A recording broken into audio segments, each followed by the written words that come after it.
करता हूं कर्नल साहब, बहन जी बार बार जब ये पीडीए को चैलेंज करती हैं, समाजवादी पार्टी को चैलेंज करती हैं, आप लोग के खेमे में अचानक मैं देखता हूं बड़ी बेचैनी फैल जाती है। ऐसा क्यों? क्यों आप क्यों हंस रहे हो? एक सेकंड रुक जाओ जरा। हाँ, क्या प्रॉब्लम है? आप क्यों हंस रहे हो? हम लोग बहन जी से लोगों को बेचैनी हो जा रही है राजनीति में। आप उनको चिढ़ाना चाहते हैं? देखिए, चिढ़ाना नहीं, देखिए, अरे चिढ़ाना नहीं, बेचैनी फैल गई। आपके आप ये कह सकते हैं कि मेरे पूछने का अंदाज ऐसा है। वही मैं कह रहा हूँ। कर्नल साहब गो है, आप जिस तरह से पूछ रहे हैं, मैं सीरियस डिबेट करता हूँ। मैं कोई ऐसा मैं आपके दर्शकों को हद हो गई है। क्या है ये पेंसिल है, ये कागज है। ओके, इसको फोल्ड करके मैं हमेशा आपके पास रखता हूँ और इसमें अपने नोट्स लिखता हूँ। आज ये दोनों तरफ से ब्लैंक है। जब पैदा हुआ था ना और 2-4 साल का हुआ तभी समझ में आ गया था जातिवाद की व्यवस्था। इसलिए मैं अपने मन से आज बोल रहा हूं। आज मुझे किसी कागज पेंसिल की जरूरत नहीं।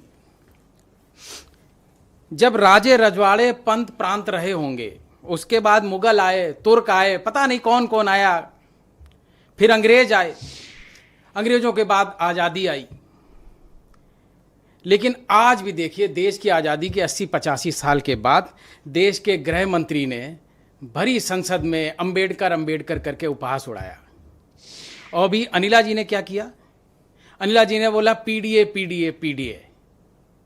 बस यही जो सिस्टम है ना देश का, कि 10% के पास 90% और 90% के पास 10%, ये इनका घमंड है। ये जानते हैं कि हम नाली के कीड़े हैं, जब चाहेंगे तब पीस दें। अरे ऐसी भाषा नहीं, यही है सत्य। सम्मानित लोग हैं। आपने आप तो Mishra ji, we are human being, सब लोग समान हैं। जी आपने नहीं भुगता होगा, बुरा मत मानिएगा आज मेरी बात को। हम लोग तो, मैं तो कमीशन ऑफिसर था, क्लास 1 में सर्विस करके आया हूं। आज वापस क्यों आया हूं? इस्तीफा देके इसलिए आया हूं कि मुझे पता है खाएंगे पिएंगे मर जाएंगे, समाज के लिए क्या करेंगे? जो समाज पीछे पड़ा हुआ है उसके लिए क्या करेंगे, इसलिए आए हैं।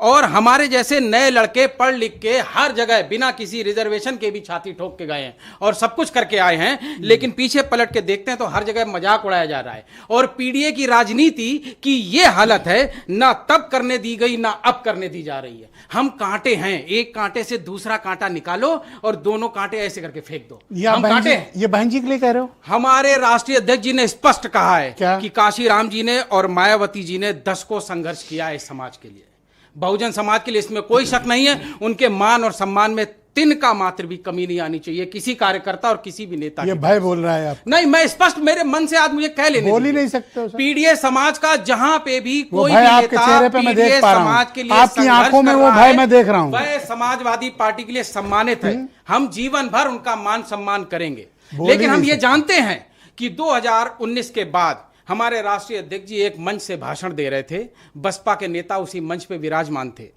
और अचानक उनके मोबाइल जो रोस्टम पे रखा था, उनको मालूम चला गठबंधन समाप्त हो गया है। जो साथ में बसपा के नेता बैठे थे उनको नहीं पता था कि गठबंधन समाप्त हो गया है। अब हम इस मंच पे बैठे या धीरे से उतर के चले जाएं?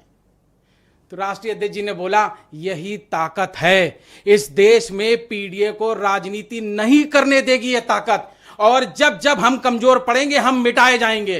पीडीए का जो नेता जब कमजोर पड़ेगा उसे पीसा जाएगा। आपने कभी ये सोचा कि बोला जाएगा उसे वो करना पड़ेगा? मायावती जी बार बार पीडीए या आपके गठबंधन को या समाजवादी पार्टी को टारगेट क्यों करती है? कारण क्या है उसका? बहुत अच्छा उदाहरण, क्योंकि आप लोग तो साथ जमीनी उदाहरण का चुनाव भी साथ लड़े थे। मैं आपको जमीनी उदाहरण बता देता हूं। मैं सैनिक प्रकोष्ठ का प्रदेश अध्यक्ष भी हूं। हम लोग जब गांव जमीन में जाते हैं तो ईश्वर का शुक्र है कि फौजियों को बहुत तन्मयता से, बहुत प्यार से दूध मठा पानी कुछ ना कुछ खाने को मिल जाता है हमें, और बहुत तसल्ली से बात करते हैं। दलित समाज में एक बात, एक एक दरवाजे और देहरी पे, चाहे कोई बूढ़ी अम्मा हो चाहे जवान बच्चा हो, ये कह रहा है कि हमारे नेता को फांस लिया है और आजाद होने का एकमात्र रास्ता है भारतीय जनता पार्टी को इस देश से आजाद कर दो, वरना आजादी नहीं मिलेगी। इसीलिए उन्होंने समझ लिया है कि अब पीडीए नायक अखिलेश यादव जी के साथ खड़े होंगे तो मुक्ति मिलेगी पीडीए के नेताओं को भाजपा के झंझावत से। बीजेपी का कोई इम्पैक्ट है क्या?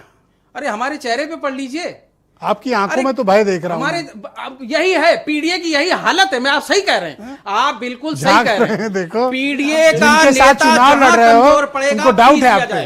पीडीए का नेता जहां कमजोर पड़ेगा पीस दिया जाएगा। यही इस देश का गौतम जी मेरे साथ मौजूद हैं। अभी जब आप बोल रहे थे जिनके साथ चुनाव